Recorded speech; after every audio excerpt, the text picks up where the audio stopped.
इस मूवी के शुरू में हम लोग डॉली नाम के एक औरत को देखते हैं जिसकी शादी फ्रेड नाम के एक टेक्सटाइल बिजनेसमैन से हुई थी। फ्रेड से शादी करने के बाद अब डॉली के पास बहुत सारे पैसे आ चुके थे। क्योंकि डॉली एक पुअर फैमिली से बिलोंग करती थी, इसलिए फ्रेड उसे रिस्पेक्ट नहीं देता था। फ्रेड जब भी डॉली को किसी पार्टी में लेकर जाता था तब वो डॉली को किसी और के साथ बात नहीं करने देता था। फ्रेड डॉली से बहुत प्यार तो करता था, लेकिन उसका प्यार थोड़ा अलग था। फ्रेड जब भी शाम में घर आता डॉली उसका बहुत अच्छे से ख्याल रखती, लेकिन डॉली घर के काम को करते हुए बहुत बोर हो चुकी थी। उसका सपना हॉलीवुड में जाने का था, लेकिन फ्रेड उसे कहीं भी अकेले जाने की परमिशन नहीं देता था, इसलिए उसे अपने सपनों को छोड़ना पड़ रहा था और इसी वजह से वो बहुत उदास थी। शादी से पहले वो ऐसा सोचती थी उसे भी एक अच्छा और केयरिंग हस्बैंड मिले, लेकिन फ्रेड उसके बिल्कुल अलग था, जैसा कि डॉली ने शादी से पहले सोचा था। लेकिन वो फ्रेड को छोड़ना भी नहीं चाहती थी, क्योंकि उसे अब फ्रेड के पैसे और ऐसो आराम बहुत अच्छा लगता था। एक दिन जब डॉली फ्रेड की फैक्ट्री में जाती है तब उसे ऑटो नाम का एक वर्कर दिखाई देता है। ऑटो डॉली से लगभग 15 साल छोटा था, जो कि इस फैक्ट्री में मशीन रिपेयरिंग का काम करता था। एक दिन डॉली अपने घर के मशीन को जानबूझकर खराब कर देती है, क्योंकि वो अच्छे से जानती थी जैसे ही उसकी मशीन खराब होगी ऑटो उसे बनाने के लिए यहाँ आएगा। इसके बाद डॉली के कहने पर फ्रेड ऑटो को बुलाता है ताकि वो उस मशीन को ठीक कर सके। इस बाद ऑटो यहाँ आकर मशीन को ठीक करता है और यहाँ से चला जाता है, लेकिन डॉली फिर से मशीन को खराब करती है और वो ऐसा बार बार करते रहती है, जिसकी वजह से ऑटो का यहाँ आना जाना अब शुरू हो गया था। कुछ दिनों बाद ये दोनों एक दूसरे के करीब आने लगते हैं। फ्रेड जैसे ही घर से निकलकर फैक्ट्री में पहुंचता था ऑटो फ्रेड के घर में पहुंच जाता था। इसके बाद ये दोनों इंटीमेट होते थे और दोनों एक दूसरे के साथ बहुत मजे करते थे। ऑटो ये बात अच्छी तरह से जानता था कि वो एक मैरिड औरत जो कि उससे 15 साल बड़ी है उसके साथ वो इंटीमेट हो रहा है, लेकिन अब ऑटो को भी डॉली की आदत लग चुकी थी और अब वो डॉली के साथ ही रहना चाहता था। इधर डॉली भी ऑटो के साथ बहुत खुश थी और वो भी अब ऑटो के साथ रहना चाहती थी, लेकिन डॉली ऐसा नहीं कर सकती थी क्योंकि ऐसा करने से उसे फ्रेड के पैसे नहीं मिलते और उसे पैसों की आदत लग चुकी थी। डॉली फ्रेड के साथ फिजिकली तो खुश नहीं थी, लेकिन फ्रेड के पैसे और ऐसो आराम से वो बहुत खुश थी, इसलिए वो फ्रेड को छोड़ना नहीं चाहती थी। ये दोनों अक्सर एक दूसरे से मिलते थे। ऐसा ज्यादा करने की वजह से पास के लोगों को इन पर शक होने लगता है। डॉली लोगों को ये बताती है ऑटो उसका सौतेला भाई है, इसलिए वो रोज उससे मिलने के लिए आता है। डॉली को एक आइडिया आता है और वो अब ऑटो को हमेशा अपने साथ रखना चाहती थी, इसलिए वो ऑटो को बुलाकर उसे घर में रहने के लिए कहती है और वो उसे एक सेक्रेट एटिक दिखाती है और उससे कहती है अब तुम यहीं रहोगे, क्योंकि यही एक जगह थी जहाँ ऑटो उसके पास रह सकता था। और इस बात की भनक फ्रेड को भी नहीं लगती, लेकिन ऑटो के यहाँ रहने के लिए डॉली कुछ नियम बनाती है, जैसे कि वो कभी भी घर से बाहर नहीं निकल सकता है और न ही वो रात में कोई आवाज करेगा।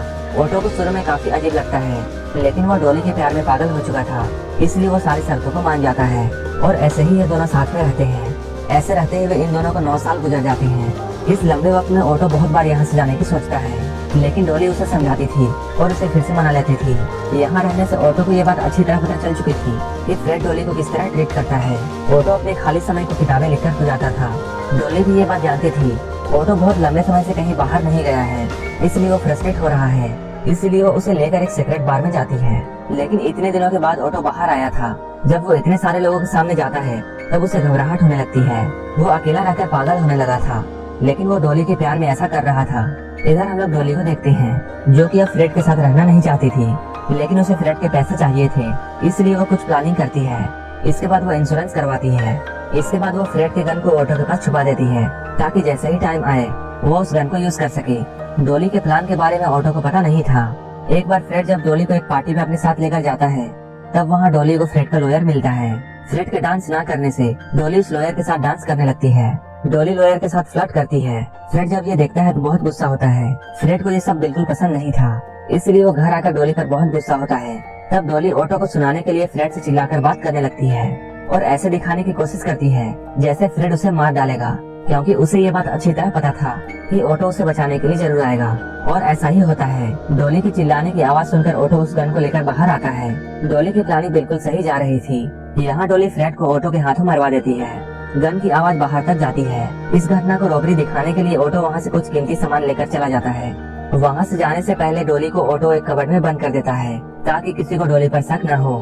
इसके बाद पुलिस यहाँ आती है। जब वो फ्रेड के बॉडी को चेक करती है तब उन्हें फ्रेड के पॉकेट से वॉलेट मिलता है, तब उन्हें डॉली पर शक होता है, लेकिन डॉली के खिलाफ इनके पास कोई भी सबूत नहीं था, इसलिए ये लोग डॉली को अरेस्ट नहीं करते हैं। अब डॉली इस मर्डर से छुटकारा पाना चाहती थी, इसलिए अब वो लॉयर के पास जाती है और उससे प्यार का नाटक करती है और वो उसके साथ इंटीमेट होती है। जब लॉयर डॉली के प्यार में पड़ जाता है तब डॉली उसे वही गन दिखाकर ये कहती है इस गन को उसने अपने सेफ्टी के लिए रखा था, लेकिन ये गन उससे कुछ भी काम नहीं आई। लेकिन अब वो लॉयर के पास है, इसलिए उसे गन की जरूरत नहीं है। इसके बाद डॉली उस गन को लॉयर को दे देती है ताकि लॉयर उस गन को कहीं फेंक सके। कुछ दिनों बाद ही डॉली को इंश्योरेंस का पैसा मिल जाता है। इसके बाद ऑटो भी वापस आता है। इसके बाद डॉली उसके साथ कैलिफोर्निया शिफ्ट हो जाती है। लेकिन अभी भी उसे एक बात का डर था, कहीं इस मर्डर के बारे में पुलिस को पता ना चल जाए। इसलिए वो कैलिफोर्निया में काफी बड़े लोगों से मिलती है और उनके साथ रिलेशनशिप बनाती है। वो काफी लोगों के साथ अफेयर करती है। वहाँ उसे एक हरमन नाम का आदमी मिलता है। वो उसके साथ काफी सेफ फील करती है। डॉली को ऐसा बार बार करते हुए देखकर ऑटो बहुत परेशान होने लगता है और वो डॉली से ये सब बंद करने के लिए बोलता है। डॉली उससे कहती है वो जो भी कुछ कर रही है बस उनके भले के लिए कर रही है। लेकिन ऑटो अच्छी तरह जान चुका था डॉली ने सिर्फ उसका यूज किया है और अब उसके पास कोई भी रास्ता नहीं था। इसलिए वो चुपचाप डॉली के साथ रहने लगता है। कुछ दिनों बाद लॉयर को ये बात पता चलता है डॉली ने उसे धोखा दिया है और सारे पैसे लेकर कैलिफोर्निया भाग गई है। तब वो पुलिस के पास जाता है और उस गन को दिखाकर डॉली को अरेस्ट करने के लिए बोलता है। लॉयर की बातों को सुनकर और गन को देखकर पुलिस को यकीन हो जाता है कि फ्रेड का मर्डर डॉली नहीं किया है।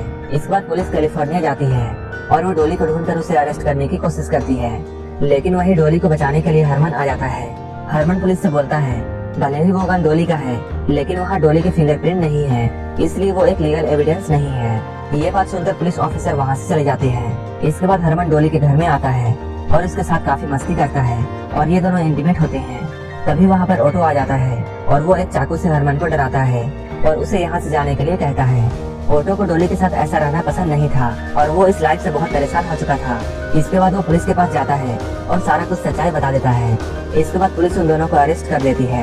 वहीं हरमन को जब डॉली के बारे में पता चलता है तब उसे बहुत बुरा लगता है, लेकिन फिर भी वो डॉली का साथ देता है। जब इंक्वायरी के बाद डॉली अदालत में जाती है तब डॉली खुद को बचा लेती है क्योंकि पुलिस के पास डॉली के खिलाफ कोई भी लीगल एविडेंस नहीं था और उसे मुजरिम नहीं बनाया जा सकता था। इसके बाद डॉली को छोड़ दिया जाता है। वहीं सारी पब्लिक की सिंपैथी ऑटो के साथ थी और सारे लोगों का ये कहना था ऑटो को डॉली ने फंसाया है। कुछ दिनों बाद ऑटो को भी छोड़ दिया जाता है। यहाँ से छूटने के बाद